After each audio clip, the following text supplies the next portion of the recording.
할렐루야. 하나님 말씀은 고린도전서 1장 11절로 21절 말씀이 되겠습니다. 네, 지지 큐티를 각자 먼저 해보시고 그리고 해설을 듣고 나서 확인하신 후에 매일 가정예배, 주일예배를 드리시기 바랍니다. 네, 가본을 봅니다. 하나님 법칙과 지지 성경 명령공식 1사로 문답 확인하기. 우리가 먼저 하나님께서 어떤 분이신가를 먼저 확인해야 되겠습니다.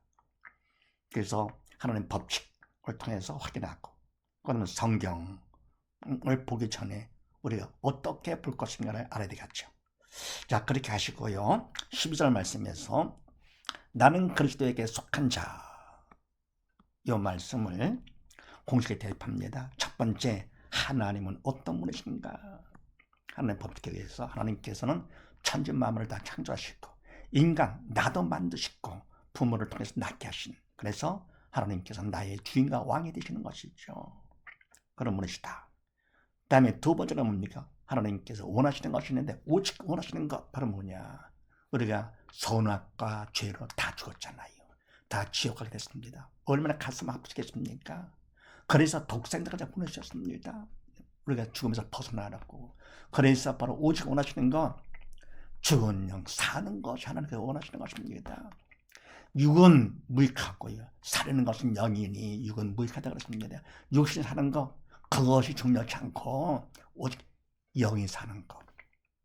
그 다음에 세 번째, 우리가 성경을 보면서요. 그럼 어떻게 볼 것이냐?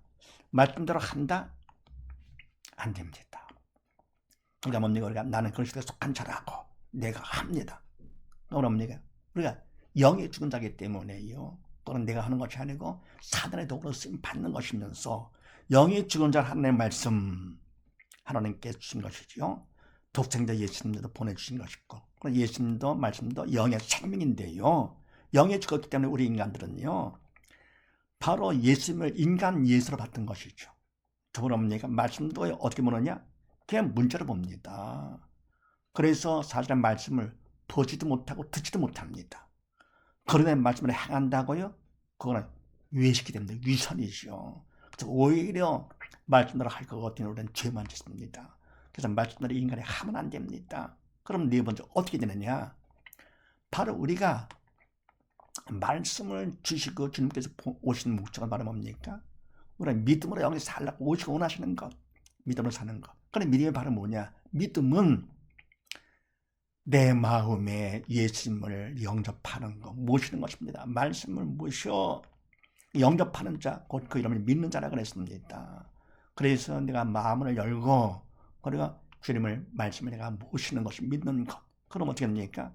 그러면 주님이 주인 되셔가지고 나를 도 삼아서 어떻게 합니까? 말씀대로 그분을 행해 주시기 때문에 우리는 그냥 되는 것이죠. 그리스도께 속한 자가 되는 겁니다. 내가 하려고 되는 것이 아니고. 그래서 말씀대로 그냥 다 돼. 근심하지 않게 되고 원수를 사랑하게 되고 이러는 것이죠. 믿음만큼요. 그래서 하나님께서 어떤 분이신가? 하나님의 법칙에 의해서 나의 주인과 왕도 되신다. 오직 원하시는 것 딱 한 가지, 죽은 영 살라고. 그래서 예수님도 말씀도 보내주신 것이다. 이렇게요. 그래, 말씀을 하면 안 된다. 외식이 되는 것이고. 그럼 어떻게 되느냐? 바로 주님을 내가 믿어. 내 마음에 모시는 것이다. 말씀을 내 마음에 모셔. 그러면 그만큼 내가 하는 것이 아니라 주님께서 하시기 때문에 말씀이 되는 것이다 하는 거예요. 말씀만 아니라 모든 게 다 그분이 다 하시기만 다 되는 것이지. 인생살이 모두 다 이렇게요. 나본을 봅니다. 지지 믿음 받기 공식 1사로 문답 확인하기. 그럼 믿음 받는 건 중요하잖아요. 오직 원하시는 건 믿음보다 사는 것이니까요. 중요한데 어떻게 받느냐? 공식을 주셨습니다. 그렇게 하시고 17절 말씀에서 오직 복음을 전하게 하려 하심. 자, 이 말씀을 공식에 대입합니다. 첫 번째, 어떤 마음을 원하시느냐? 일단 우리가 뭡니까? 내 마음 억지로 시키시는 분이 아니시기 때문에 내가 말씀대로 되기를 최선을 다해서 원해야 됩니다. 억지로 안 시키십니다. 그 마음을 하나님께서 원하시고요. 두 번째, 무엇하게 원하시느냐? 우리가 도움을 청하는 거죠. 간절한 기도로 도움을 청합니다. 그분의 도움이 없이는 할 수가 없기 때문에, 그래서 간절한 기도로 도움을 청하고, 그 다음에 세 번째, 어떻게 하면 청성하면인데, 청성. 맡은 적에 그렇게 청성이라고 그랬습니다. 그럼 청성이 말은 뭐냐? 최선을 하는 마음과 더불어 간절한 기도, 최선 플러스 기도가 청성입니다. 청성한 만큼 주님 앞에 내 마음이 열려지는 것이죠. 열려지죠. 준비가 된 것이죠. 그래서 청성하면 내부터 어떻게 되느냐? 어떻게? 마음은 열렸기 때문에 주님께서 우리의 마음에 들어오십니다. 그 마음과 내가 영접하는 것이기 때문에 믿는 자가 되는 것이죠. 그래서 믿음 받기는 어떻게 되냐? 일단 내가 최선을 다해서 말씀대로 되기를 원해야 됩니다. 간단한 기도로 도움을 청하고, 세 번째 뭡니까? 청성을 하면 청성한 만큼 하나님께서 믿음 받대로 내 마음에 들어오시는 것이죠. 그 다음에 답을 옵니다. 지지 문제 해결 공식 1사로 문답 확인하기. 그 다음에 우리가 주님을 내 마음에 모셨어요. 믿음 있는 자가 됐습니다. 그런데 우리는 이것조차 속습니다. 믿음이 없는 데다 믿음 있는 줄 착각하고 있어요. 믿음이 적은 데다 큰 믿음 있는 자 넉넉하다 착각하고 속고 있는 것이지. 그래서 하나님께서 그걸 확인시키시면서도 큰 믿음 받으라고 하시기 때문에 문제를 허락하시는데, 자, 그렇게 하시고 21절 말씀에서 하나님을 알지 못하는 거로 공식에 대입합니다. 첫 번째, 누가 허락을 하시느냐? 하나님께서. 만주의 주 말이에요. 왕으로서 나의 주인과 왕 되시기 때문에 하나님께서 나를 사랑하사 문제를 허락하십니다. 너 믿음이 너무 부족하다 하면서 한번 확인해봐라. 문제를 통해서 확실히 드러나는 것이죠. 그렇죠? 허락하실 때 두 번째, 누가 문제냐? 하나님께서 문제를 허락만 하시지 사실은 누구한테 하느냐? 사단한테 문제를 허락하십니다. 사단의 모든 문제를 다 일으킵니다. 못하게 하는 것이죠. 그래서 하나님을 알지 못하게 합니다. 네, 못하게. 그러니까 믿음이 없는 자가 되도록 하는 것이죠. 그래서 모든 문제는 사단 명심하시고요. 그러니까 문제가 있을 때는요, 먼저 하나님을 인정을 하고, 두 번째는 사단에다 꼭 집어넣기요. 속지 마시고요. 사단에다 땅 보지 마시고, 그래야 문제가 풀립니다. 세 번째, 해답은 뭐며 할 일은 뭐냐? 해답. 답이 바로 뭡니까? 예수님이 답 아니십니까? 다 이뤘다 하신 예수님.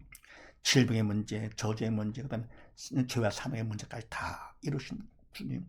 그럼 뭡니까? 뭘 할 수 있느냐? 3일 만에 부활하셨습니다. 부활로 증명된 거. 그러니까 뭡니까? 십자가 돌아가시면 결국은 사망은 죄의 삭신데 죄로다가 돌아가셨다. 그러다 보면 부활하셨어요? 그럼 뭡니까? 주님의 돌아가심은 당신의 죄가 아님을 부활로 증명이 된 것이죠. 인간의 죄로 돌아가셨다. 우리 죄 때문이에요. 그래서 뭡니까? 부활. 누가 했어요? 없잖아요. 인간은 다 죽어 끝났습니다. 세상의 부활 오직 예수님만 부활하셨죠. 그래서 부활로 증명된 것은 바로 주님은 우리 죄 때문에 돌아가신 것이고, 또 뭡니까? 인간이 있기 전에 하나님의 아들, 하나님이시다. 영의 생명이신 분이시다 하는 걸 증명됐습니다. 그래서 속으면 안 됩니다. 그동안 속았던 것도 괴롭잖아요. 근데 앞으로 또 속는다 그러면 안 됩니다. 속으면 천국 못 가는 것이죠. 그래서 뭐 다른 걸 의지한다고요? 안 돼요. 안 돼요. 그래서 아무리 착한 일을 하고 뭐 의지하고 뭐 한다 하더라도 오직 주님만이 답이죠. 오직 예수. 네, 돌아옵니까? 그걸 내가 믿음으로 받아야 되겠죠. 오직 예수, 오직 믿음입니다. 그래서 할 일이 바로 뭐냐? 바로 믿음 공식에 의해서 내가 최선을 내 성의를 보이면서 간절히 기도 도움을 청해서 청성을 하면 청성만큼 마음은 열려서 주님의 내 마음에 들어오시 영접하는 거, 네, 해서 오직 예수, 오직 믿음이 바로 답이다 하는 거예요. 그 다음에 네 번째는 죽은 자 사는 자. 문제가 있을 때 무엇을 보면 무엇으로 보느냐 달라지는데요. 죽은 자는 영이 죽어 그 동안 사단을 시키는 대로 문제를 봅니다. 근심 걱정하는 것이죠. 그러니까 뭡니까? 자기는 싹 빠지고 문제를 보는데 사실은 문제가 아니잖아요. 문제를 보는 믿음이 없는 내가 문제가 되는 거죠. 왜? 지옥 가니까요. 그래서 죽은 자는 문제를 보면서 문제를 보는데 문제는 문제가 아니라 문제를 보는 믿음이 없는 내가 문제가 된다. 네. 반에서 산 자는 어떻게 되느냐? 산 자는 문제를 보지 않고 문제를 허락하신 하나님을 먼저 인정하는 것이죠. 그러면 사단이다 하면서 하나님 보면서 답을 알고 있으니까 답 주셨으니까요.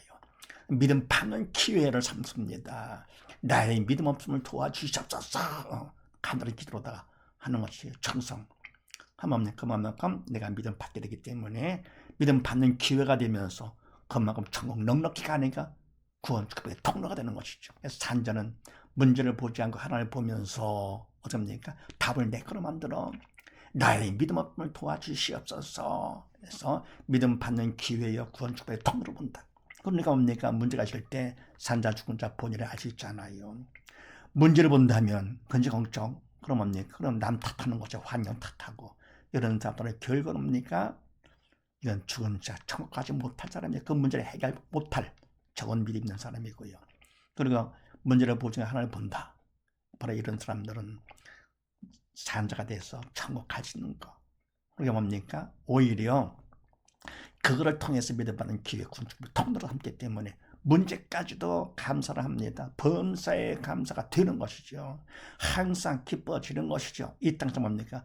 천국의 삶, 내 마음이 천국이나 주님이 계시기 때문에 마음 천국, 가정 천국을 이루면서 항상 기뻐하며 범사에 감사하며 원수까지 사랑하면서 마음에 근심 오지 않고 허다함으로 그런 삶을 살면서 훈련하다가 그대로 천국까지 영원의 영광까지 사는 것이죠.